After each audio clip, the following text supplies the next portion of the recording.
നിങ്ങൾ മനസ്സിലാക്കേണ്ടത് രാഹുൽ ഗാന്ധിജിയെ കോൺഗ്രസ് നേതാവ് രാഹുൽ ഗാന്ധിയെ കണ്ടതിന് ശേഷം അദ്ദേഹം ഒരു പ്രതികരണം നടത്തിയിട്ടില്ല. അതിനു മുമ്പ് അദ്ദേഹത്തിന് ചില കാര്യങ്ങൾ അദ്ദേഹം പറഞ്ഞു എന്നേ ഉള്ളൂ.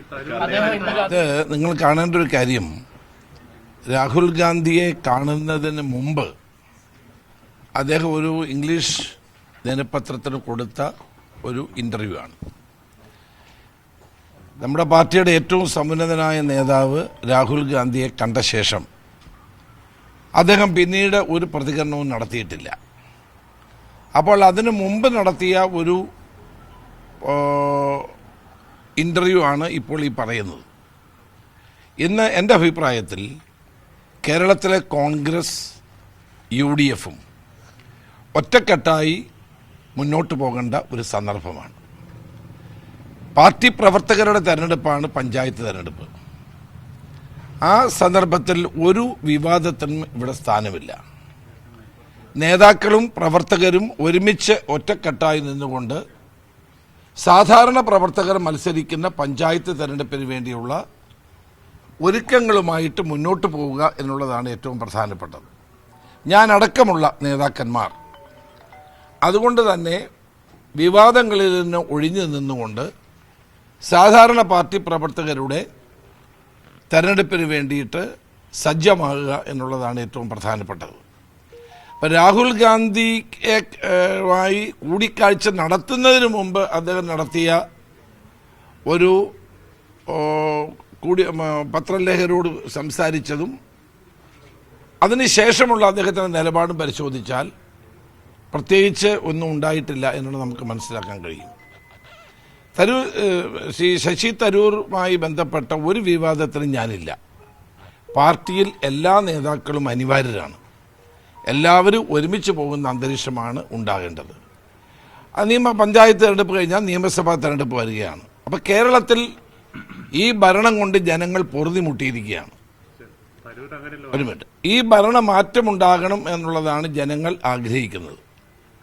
മറ്റു കാര്യങ്ങൾ, കോൺഗ്രസ് ഒരു ജനാധിപത്യ പാർട്ടി ആയതുകൊണ്ട് ചില നേതാക്കളൊക്കെ ചില അഭിപ്രായങ്ങൾ പ്രകടിപ്പിക്കുക സ്വാഭാവികമാണ്. പക്ഷെ പഴയ കാലത്തെ പോലെ പണ്ടുണ്ടായിരുന്ന ഗ്രൂപ്പ് വഴക്കുകൾ ഉണ്ടായിരുന്ന കാലഘട്ടത്തെ പോലെയുള്ള സങ്കീർണമായ പ്രശ്നങ്ങളോ തർക്കങ്ങളോ ഒന്നും ഇപ്പോൾ പാർട്ടിക്കകത്തില്ല. എന്തെങ്കിലും ഉണ്ടെങ്കിൽ പാർട്ടി നേതൃത്വം ഇടപെട്ട് അതെല്ലാം പരിഹരിക്കും. അപ്പം അതുകൊണ്ട് ശശി തരൂരുമായി ബന്ധപ്പെട്ട ഒരു വിവാദത്തിനും ഞാനില്ല. അല്ല, അതുകൊണ്ട് തന്നെ നമ്മളെല്ലാവരും ഒരുമിച്ച് നിന്നുകൊണ്ട് ഇന്ന് പഞ്ചായത്ത് തെരഞ്ഞെടുപ്പിലേക്ക് ശ്രദ്ധ കേന്ദ്രീകരിക്കുക എന്നുള്ളതാണ് പാർട്ടിയുടെ ഏറ്റവും വലിയ ആവശ്യം.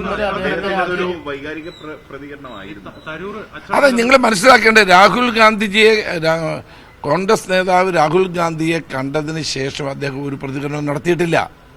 അതിനു മുമ്പ് അദ്ദേഹത്തിന് ചില കാര്യങ്ങൾ അദ്ദേഹം പറഞ്ഞു എന്നേ ഉള്ളൂ. അദ്ദേഹം ഇന്നലെ അത് കഴിഞ്ഞിട്ട് മാധ്യമങ്ങളെ കണ്ടു, മാധ്യമങ്ങളോട് പ്രതികരിച്ചില്ല.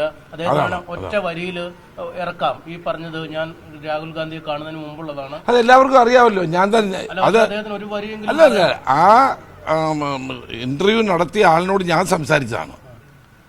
അവർ തന്നെ എന്നോട് പറഞ്ഞു, ലിസ് മാത്യു ആണ്, അവരോട് ഞാൻ സംസാരിച്ചു. അവരെന്നോട് പറഞ്ഞത് അതിന് മുമ്പ് നടത്തിയ ഇന്റർവ്യൂ ആണെന്ന്. അപ്പം അതിനുശേഷം രാഹുൽ ഗാന്ധിയുമായിട്ടുള്ള കൂടിക്കാഴ്ചയ്ക്ക് ശേഷം ശ്രീ ശശി തരൂർ ഒരു കാര്യവും പറഞ്ഞിട്ടില്ല. അതൊരു പ്രധാനപ്പെട്ട കാര്യം. അങ്ങനെയൊന്നും കോൺഗ്രസിനകത്ത് ചില അഭിപ്രായങ്ങളൊക്കെ എല്ലാവരും എല്ലാ കാലത്തും പറയാറുണ്ട്.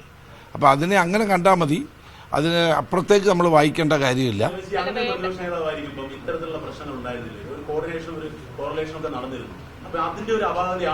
ഒന്നുമല്ല, അത് ഇപ്പോഴും കോർഡിനേഷൻ ഒക്കെ ഉണ്ട്.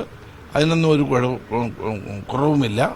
ഇന്ന് കേരളത്തിലെ മുഴുവൻ, നിങ്ങൾക്ക് ഒരു കാര്യം മനസ്സിലാക്കി, കേരളം ഒട്ടാകെ ഇപ്പം ഗാന്ധി കുടുംബ സംഗമങ്ങൾ നടന്നുകൊണ്ടിരിക്കുകയാണ്. പാർട്ടി പഞ്ചായത്ത് തെരഞ്ഞെടുപ്പിന് വേണ്ടി വളരെ സജീവമായി പ്രവർത്തിക്കുകയാണ്.